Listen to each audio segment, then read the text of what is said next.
বিয়ের পর প্রথমবার ইফতারি বানাতে গিয়ে কি ভুল করে বসলাম। হ্যালো এভরিওয়ান, আসসালামু আলাইকুম, welcome to my channel Aminaz diary.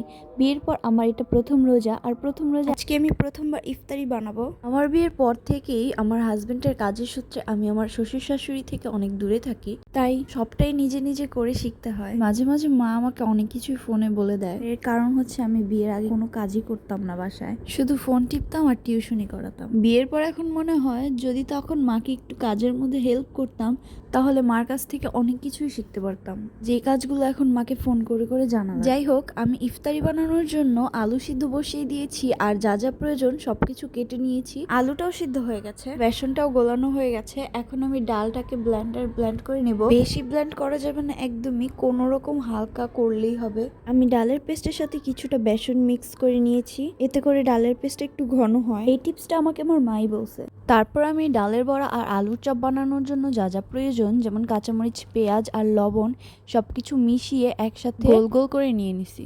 এখন আমি বেগুনি ভাজবো, আর এখানে আমি সব থেকে বড় ভুলটা করে ফেলছি, এটা এখন আপনার ভিডিওতেই দেখবেন। আমার প্রথমবার দেওয়া বেগুনিগুলো একদম কড়াইয়ের সাথে লেগে গেছে। শুধু কড়াইয়ের সাথেই না, আমার খুন্তির সাথেও লেগে গেছিল। অনেক কষ্টের পর ছাড়ালাম।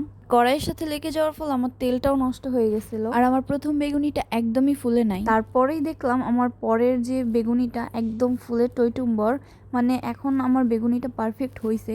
এর কারণ হচ্ছে আমি প্রথমত অল্প তেল নিছিলাম, আর তেলটা ভালোভাবে গরম হওয়ার আগেই আমি বেগুনিগুলো দিয়ে দিছিলাম। কিন্তু এখন আমার তেলটা পারফেক্ট গরম আছে, তার জন্য আমার বেগুনি দেওয়ার পরে ভালোভাবেই ফুলছে। আবার আমার কড়াইটার সাইজটাও একটু ছোট নিয়ে নিছি। এরপর থেকে আমি একটু বড় কড়াইতে বেশি তেলে ভাজার চেষ্টা করব, তাহলে আরো সুন্দর হবে। এখন আমি আলুর চপগুলো দিছি, এগুলোও মাশাআল্লাহ পারফেক্ট হয়েছে। আগে কখনো ইফতারি বানাই নাই, তার জন্য আজকে আমার এই দশা। যাই হোক, অনেক কিছু শিখতে পারলাম। এখন আমি পেঁয়াজগুলো দিয়ে দিছি, সেগুলো একদম মাশাআল্লাহ অনেক সুন্দর হয়েছে, যদিও একটু গোল হয়েছে। আমার ভাজাভাজি কমপ্লিট, এখন আমি বুট রান্না করব। আর এই রেসিপিটা আমি সম্পূর্ণ ইউটিউব থেকে দেখছি।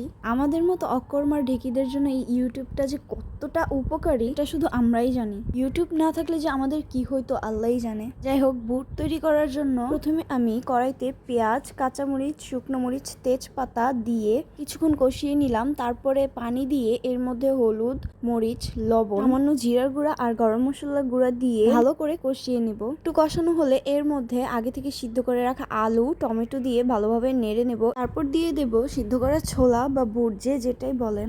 সাথে দিয়ে দেব সামান্য পরিমাণে পানি। এরপর ধনিয়া পাতা দিয়ে ভালোভাবে মিশিয়ে কিছুক্ষণ রেখে দেব। পানিটা একটু টেনে গেলে এটা অনবরত নাড়াচাড়া করতে হবে যতক্ষণ পর্যন্ত না পারফেক্টলি হয়ে যায়। যদিও ভিজে ভিজে দেখা যাচ্ছে, কিন্তু এটা চুলা থেকে কিছুক্ষণ নামিয়ে রাখলে এটা পারফেক্টলি একদম শুকনো শুকনো হয়ে যাবে। আমার বুট রান্না করা কমপ্লিট, এখন আমাদের ইফতারি করার পালা। আমাদের বিয়ের পর আমাদের প্রথম একসাথে ইফতারি, এটা আমার কাছে স্মরণীয় হয়ে থাকবে। সবকিছুর জন্য আলহামদুলিল্লাহ। আজকের ভিডিওটি ছিল এই পর্যন্তই। দেখা হচ্ছে নতুন কোনো ভিডিওতে, ততক্ষণ পর্যন্ত সুস্থ থাকবেন, ভালো থাকবেন, আল্লাহ হাফেজ।